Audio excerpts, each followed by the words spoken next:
Now, podcasting around the world. It's the Marquee DJ and Photo Booth Conference Podcast. The podcast featuring all things DJ and photo booth for the industry professional trying to improve and grow their business. Known to his mother and father as Keith Christopher Kokoris and known to the industry as KC, here is the Marquee Show producer himself, your host, KC.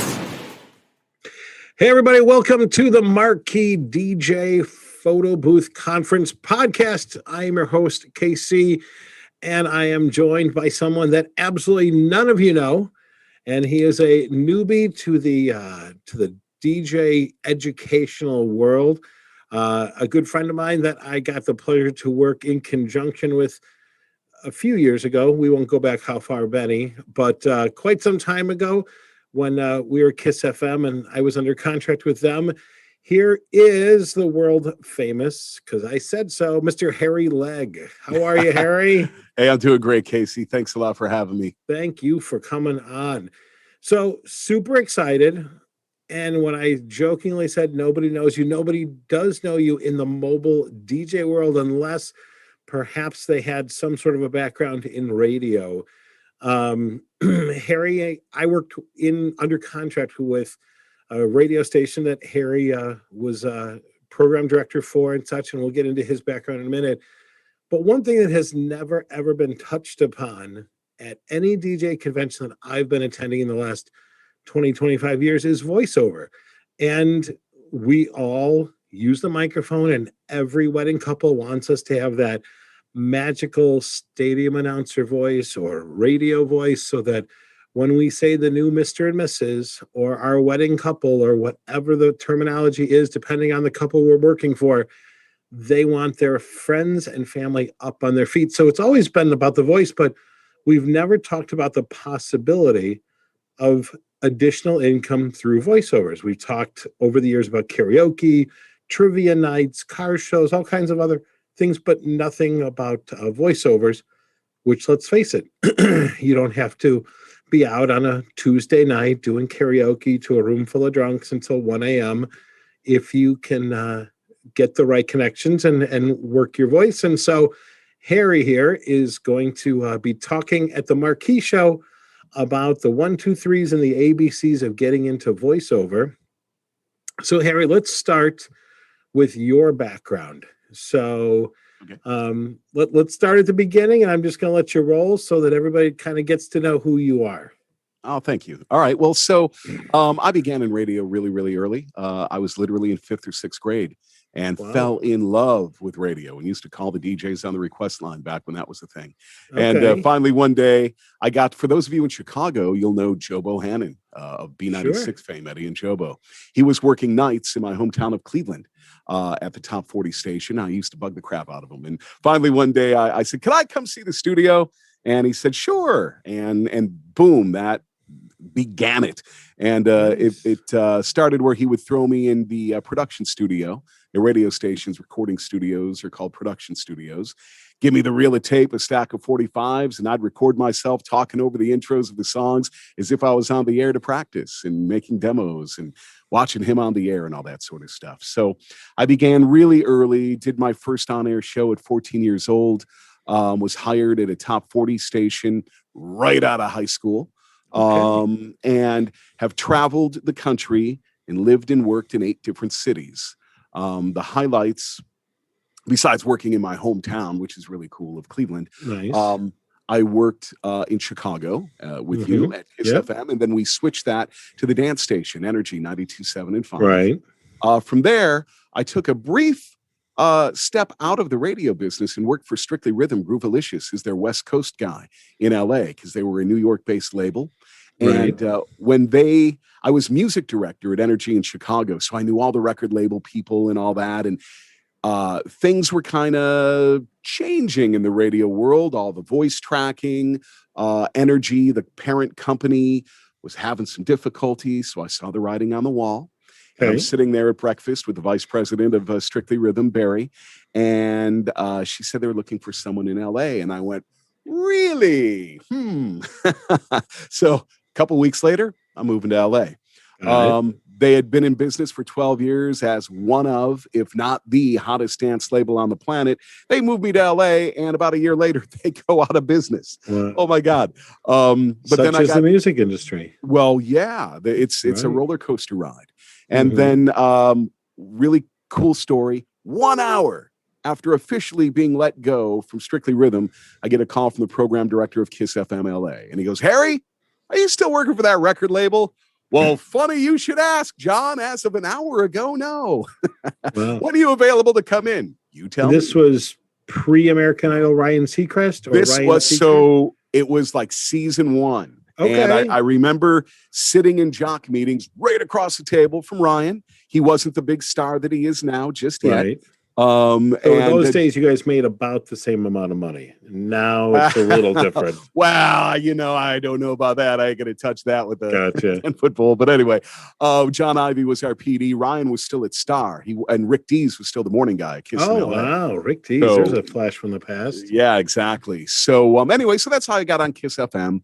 And from there, went to New York City to become the creative director and the voice of 103.5 KTU, the legendary dance station. Absolutely. Which was a dream of mine to work at. Great. In 1996, when it signed on the air, I was working at a rock station in Rochester, New York, and I was out of my mind to work at KTU. I couldn't get the time of day back then from Frankie Blue or anyone at the station. Right. And it's funny how you keep going on your career path and things change. And I moved to New York, and I've been here ever since. I worked there for just about 4 years, 2003, going into 2007, before there was massive management change, regime change. They let go of half the staff, and I was part of half that staff. And when I lost the job, my immediate gut reaction was, oh, I got to move again, find another, radio gig. But then I said, hold on, I just bought a house, which they say is the radio person's curse. Buy a house, you lose your gig. And yep, it happened 1 year later.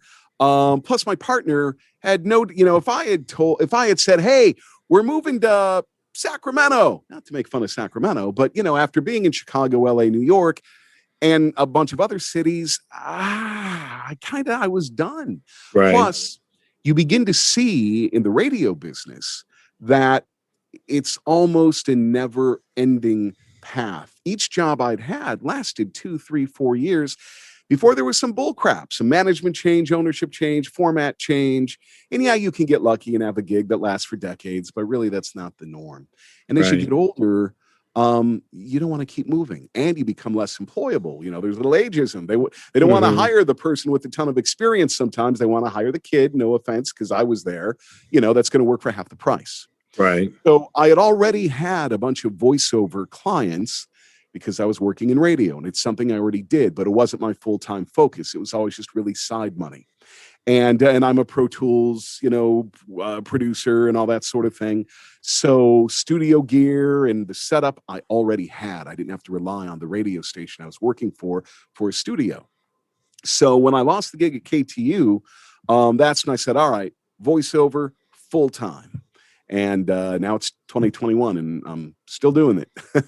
It is a roller coaster when you work for yourself, I will tell you that. But it is putting the roof over my head. So. And what would be some of the things that we've heard you on without even realizing it? That's kind of hard to say. I mean, I voiced on commercial clients. I voiced for Nike, Coca-Cola, McDonald's, some of the big marquee brands.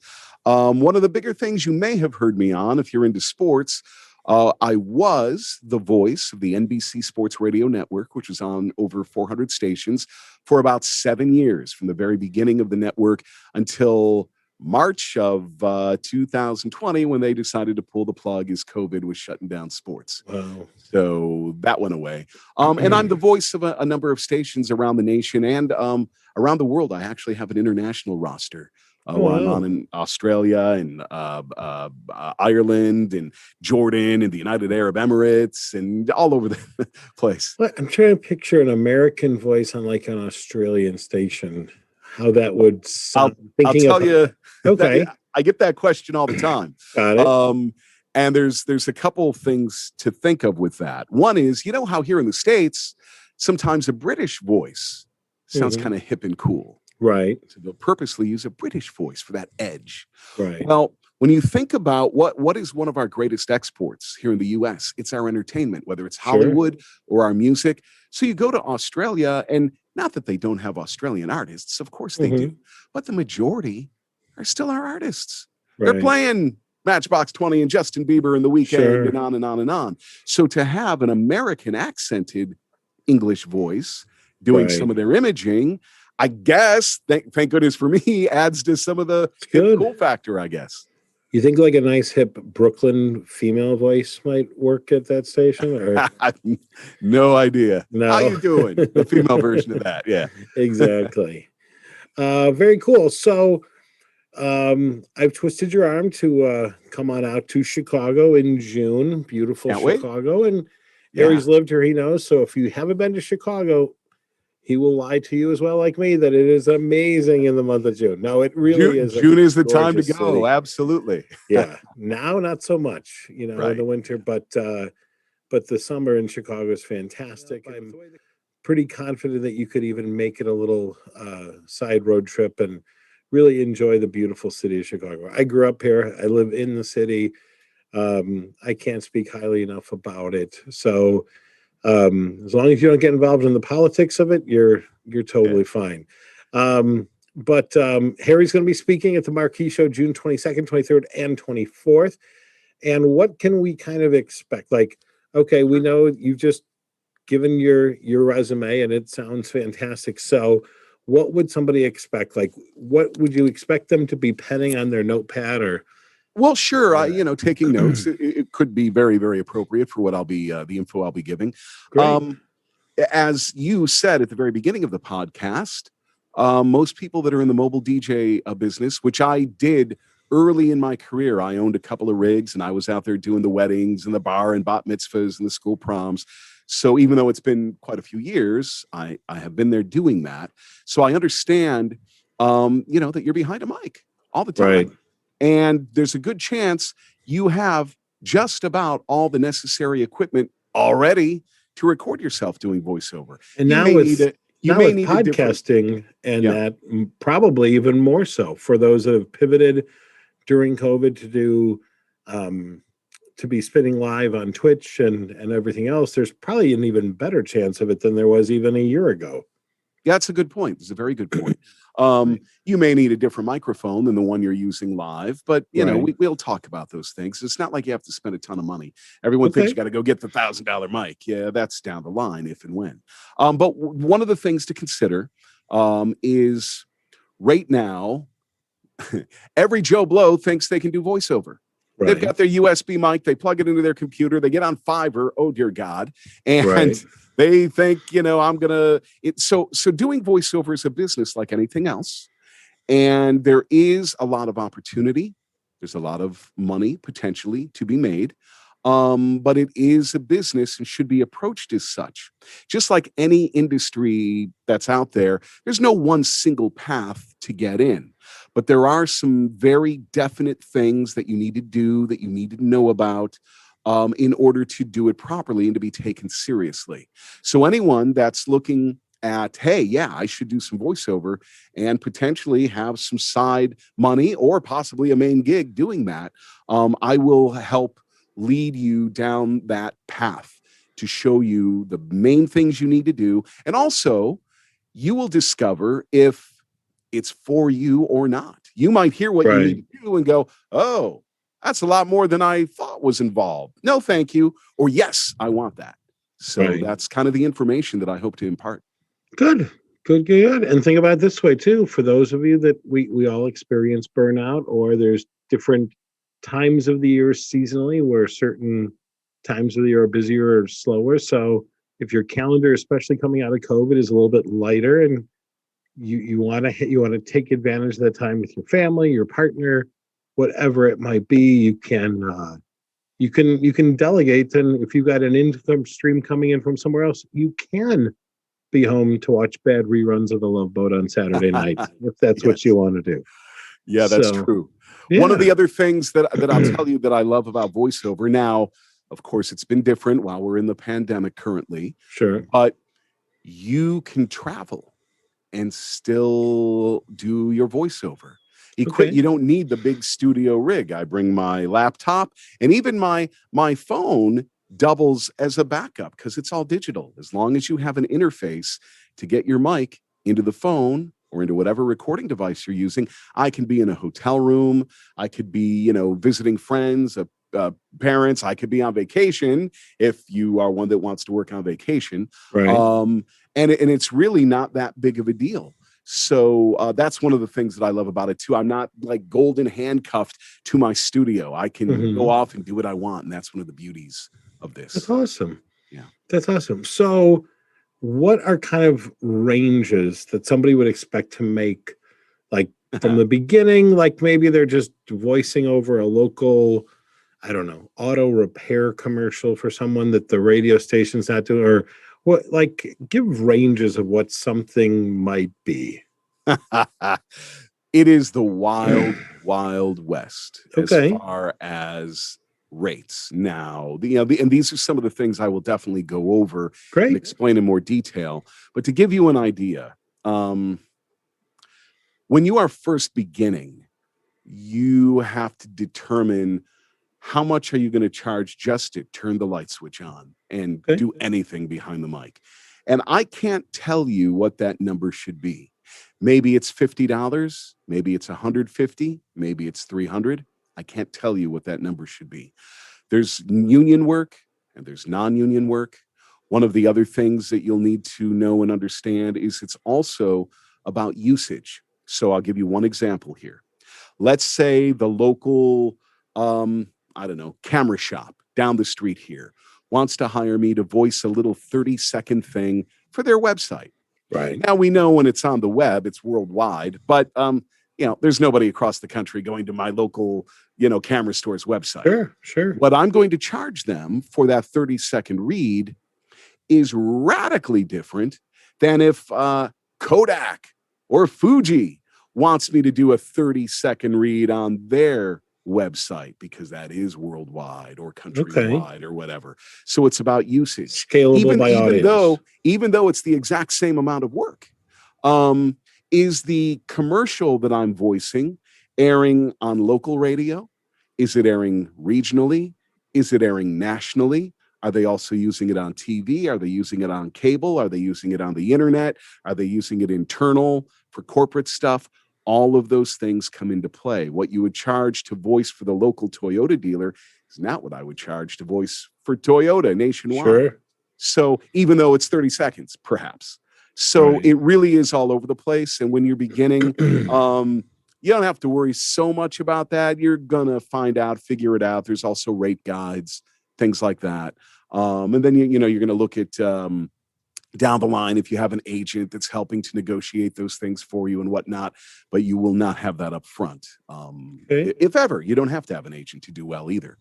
There's a lot of people that do not, and they make a ton of money from non-union versus union as well. So both sides of the coin are good. There's lots of people on Fiverr making money too. So, I mean, I'm not a proponent of that. I will officially say that, but yes, there are. Right. See, my big thing is in the DJ world, there's people that are a great fit for a backyard birthday party, and then there are people that are a great fit for a high-end wedding, and you just have to figure it out and kind of go from there. So I think for Fiverr, there's an audience that's appropriate for it, but maybe not for a commercial company like Coca-Cola, obviously, or what have you. So I would hope. Excuse me. Yep. So other things that we might be able to expect from your seminar. Some talk about vocal direction. Okay. You will need some coaching. I don't care who you are. And the example I give, Michael Jordan, greatest basketball player ever. Guess what? He had a coach. Sure. So every voiceover artist is going to need a coach. Now, here's being a radio guy. Here's one of the things that I had to learn. First of all, I can't tell you how many of my radio friends over the years have reached out to me and said, Harry, I want to get into voiceover. And they think that the demos they have of the commercials they've made at the radio station they work at are appropriate to use. And you have to, I joke and call it, we got to have the come to Jesus meeting, because no, they're not. When you are competing with someone that's, reading that slick, smooth copy for Macy's or BMW, and you're reading, hey, show up at the cellular store and spin the prize wheel this weekend with Hot 105. Hey, Right. that's your, or you're the classic rock DJ. And here's some Zeppelin, and it sounds like I'm baked right now. Yeah. Really, Okay. you can't use those. Or this is NPR, where we whisper practically. That's Or, funny. or you're the news guy. I'm on 1010 Wins, and I do the news, and I talk like this. Or you're the mobile DJ.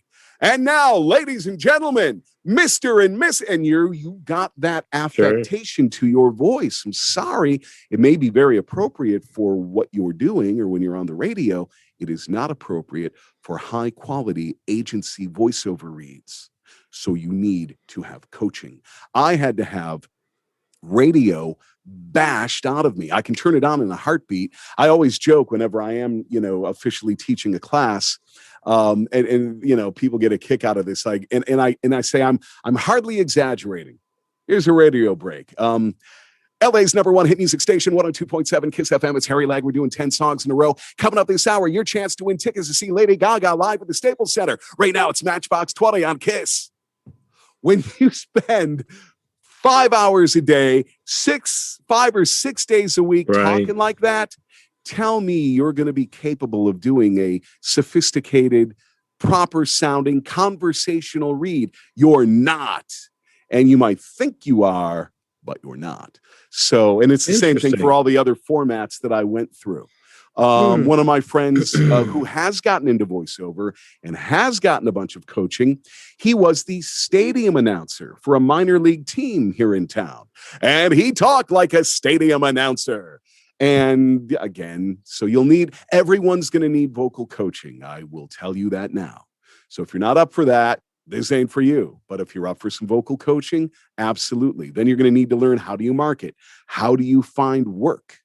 All those sorts of things. So that's it's all a part of what I will cover, and it's a lot of material to cover in. What will I have? About an hour, around about? I can't hear you. Is your mic muted or?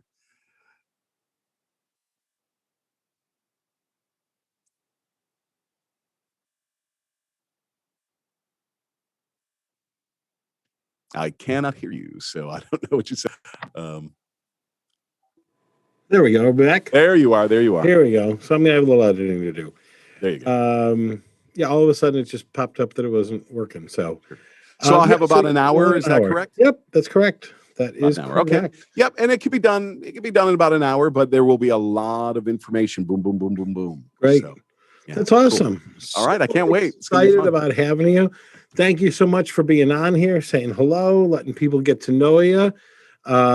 And I can't wait for June, man. It's going to be fantastic. And more so than the show, it's just going to be exciting for our industry to be able to get up, get out. I think that we've been cooped up since March of last year. And I'm not exaggerating when I tell you, like, Chicago is a beautiful city in the summer. So getting up, getting out, and having a good time, it's really going to be a fantastic time, and I'm super excited about having you, Harry. So thank you so much for being on. Everybody, thanks for tuning in, and we will see you at the Marquee Show June 22nd through the 24th. Get your tickets today, marqueeshow.com. Thank you so much. Awesome. Bye-bye. Thank you, Casey.